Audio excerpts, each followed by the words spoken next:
The river was strong, and Ulle was weak. He did not stand a chance.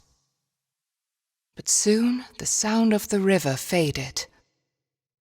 Olle was happy to have firm ground under his feet again.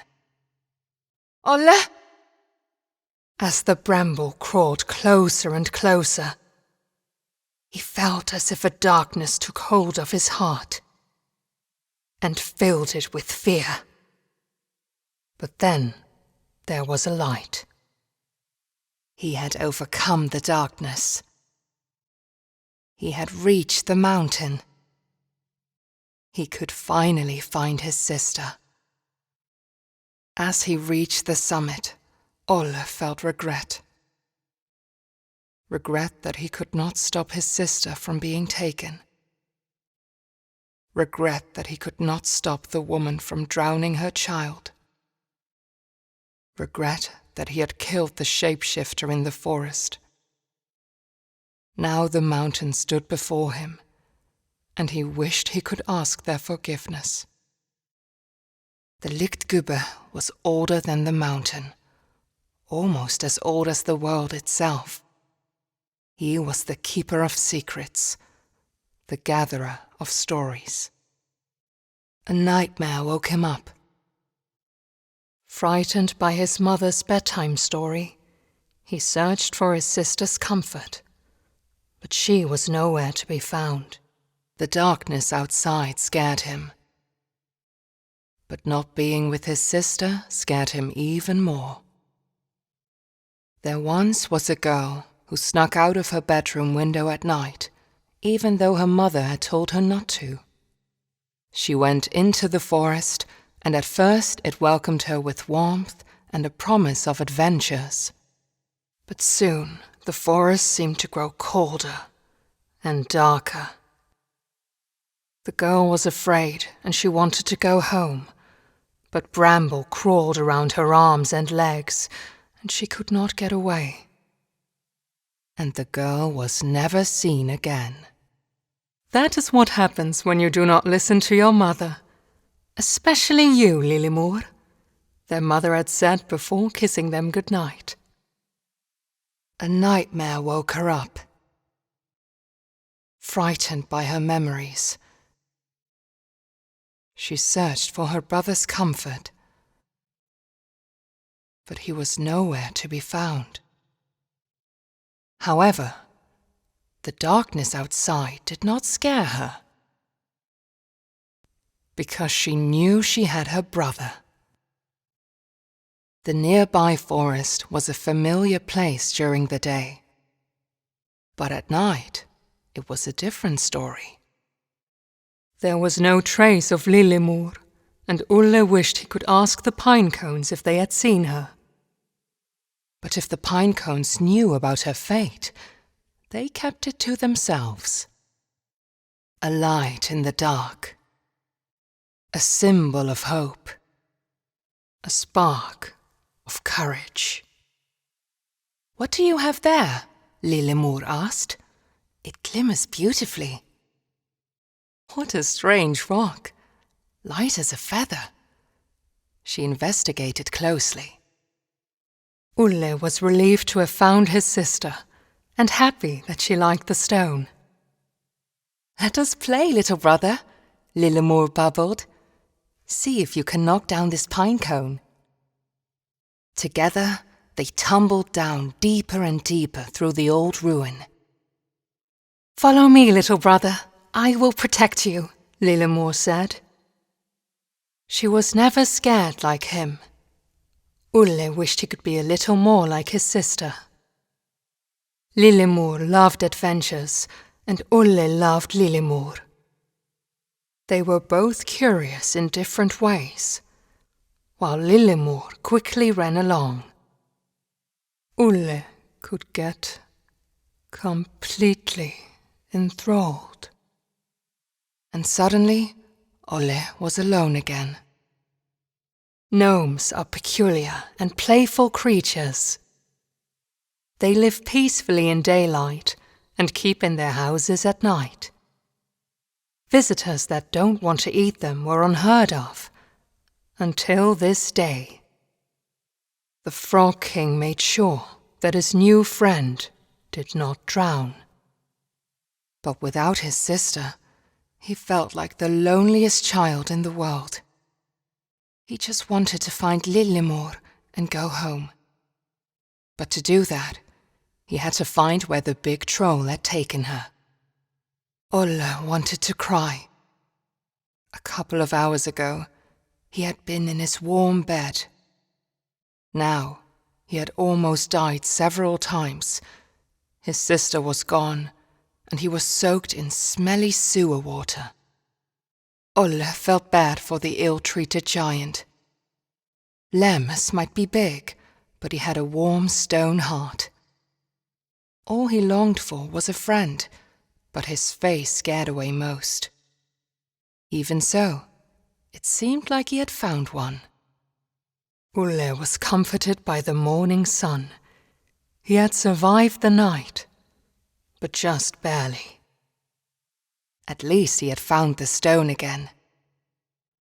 And it felt like it was his sister's way of telling him he was on the right path. In his past life, Näcken was a simple man that loved playing his violin, but the village did not appreciate his talent. People would frequently bully him, and the only soul that did not was a girl that Näcken fell in love with. One day the bullying and beatings became so severe that Näcken's anger finally overtook him. He marched into the village, playing forbidden melodies that made everyone dance, until their flesh and bone got worn down. They eventually died, leaving behind shuffling corpses, still trying to dance to Näcken's melodies. His love was not spared death either.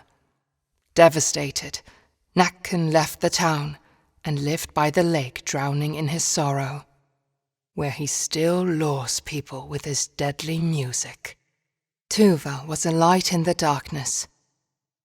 She had filled his heart with courage, and the stone with her radiance. The bramble covers all where darkness has taken hold, Tuva said. Follow the light. You will find what you are searching for within the mountain. The land was once a peaceful kingdom with a great king. Now, his image embodied the darkness that had drowned the world in Bramble. Lemmes would always look after his only friend. Olle felt a chill as he saw the warnings for desperate mothers carrying their infants. They pleaded with them not to carry out the unspeakable acts they had set their minds to. The witch was ahead of him. Olle knew he had to hurry before she could complete the ritual. If he did not catch up with the woman, the swamp would swallow another child. But he did not know that someone else wanted to hold him back. A midwife who wanted more dark souls to take care of. Olle had been too late. At least he could give the child a proper burial, so that it would not become another dark soul. There was a light in the darkness. Guilt and sorrow weighed him down, but the warm glow felt comforting. Follow the light, Tuva had said, and he trusted her. If you find yourself in pain and sorrow, cry no more, they will be gone tomorrow. Listen to the voices of the deep, and join the wolves that circle round the sheep. A temporary sacrifice you make, in order for your powers to awake. Trust in the transcendent and surrender, to be received into the arms of splendor. Behold the transmutation into gold, Soon a god emerges from the mold. No longer human, brick to land alone. A goddess reborn seated on her throne. Long ago, there was a peaceful kingdom that lacked an heir to the throne. King Niels and his queen Magdalena had waited for a long time, and at last she was expecting a child. She gave birth to the longed-for son, and they named him Ulrich.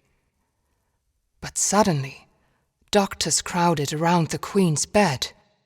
Magdalena succumbed to the labors of childbirth. The love of his life was gone. Weighed down by sorrow, King Niels approached his autumn. Meanwhile, Ulrich grew into a young boy full of life. The prince was the only thing that kept the darkness at bay in his heart. One day, Prince Ulrich fell ill. The doctors tried everything, but he grew weaker and weaker. They told King Niels about a mythical flower that witches were rumored to use to heal any illness. King Niels searched the whole kingdom for the flower to no avail, and his campaign soon became a gruesome witch hunt. His path was lined with the witches he had slain, but the flower was nowhere to be found. Ulle wished he could stay in the warm light of the library. But he knew that he needed to reach the mountain and find Lillemor. Suddenly, he heard a familiar voice. "Follow me, little brother. I will protect you." "Ulle, what have you done?" Tuva's voice called out to him. "Do not give in to the darkness. Do not give in to the darkness. Do not give in to the darkness. Do not give in to the darkness." Once there was a peaceful village near a great forest. One night, people began to see a beautiful woman with long dark hair lurking in the shadows during the full moon. Men started to follow her into the forest. Some of them never returned, and those who did had lost their minds. Eventually, the villagers had enough. They took all the dark-haired women of a certain age and put them on trial for witchcraft. They started to execute them, hoping to find the right one. Yet men kept disappearing during full moon nights. The villagers grew more and more desperate and burned down a large area of the forest in the hope of finding this strange, beautiful woman, but to no avail. The villagers had lost themselves. They killed their own mothers and daughters. They burned down more of the forest that had served them with resources.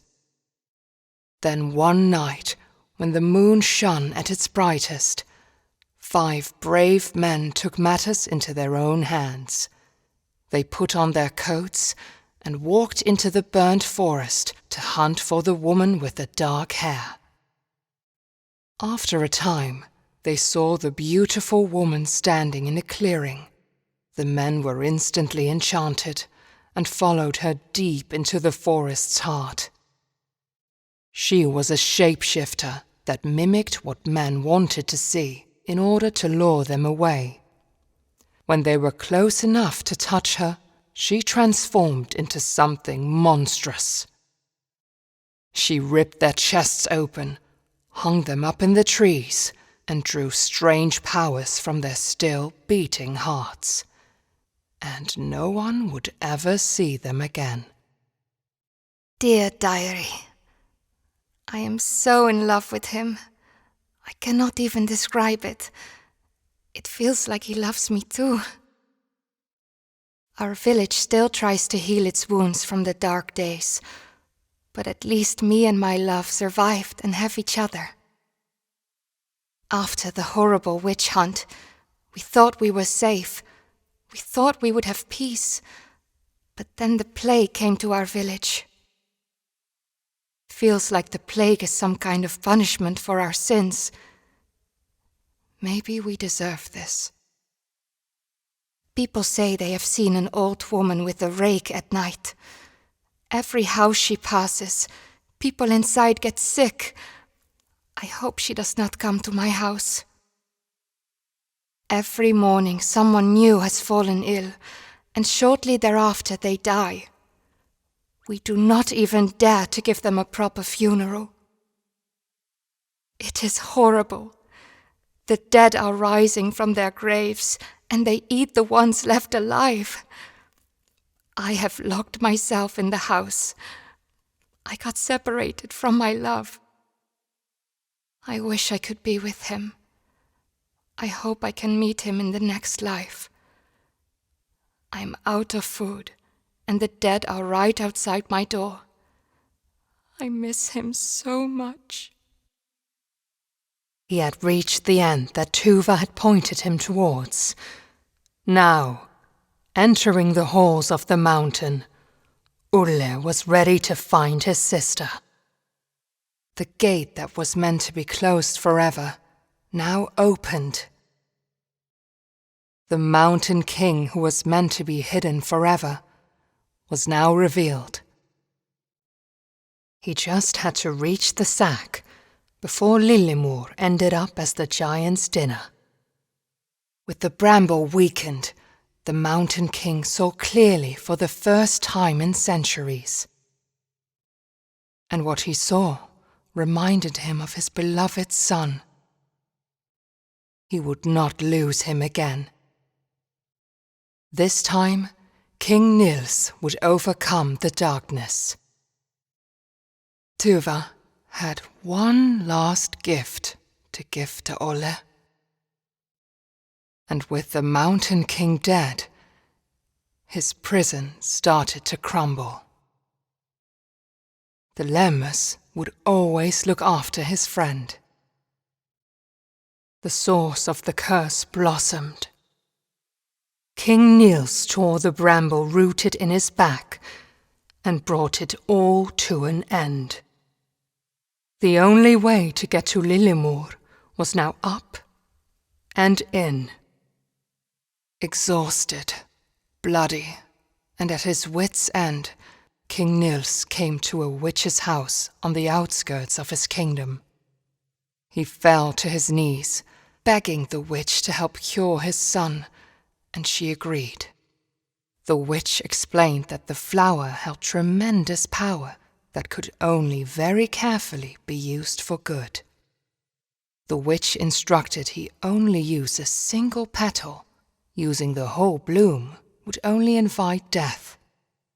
Ulrich began to recover, but discontent at the royal line had grown in the kingdom following King Niels' bloody campaign.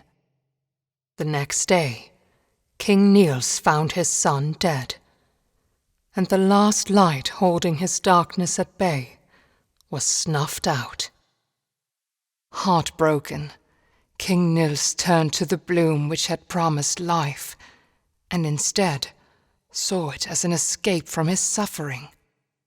The witch, having come to visit the king and the prince, looked at the nightmarish scene in despair. She raised a mountain on top of King Niels and shackled him using the same bramble that he let loose upon the kingdom. And to this day, the trolls still feed him as punishment for his evil deed.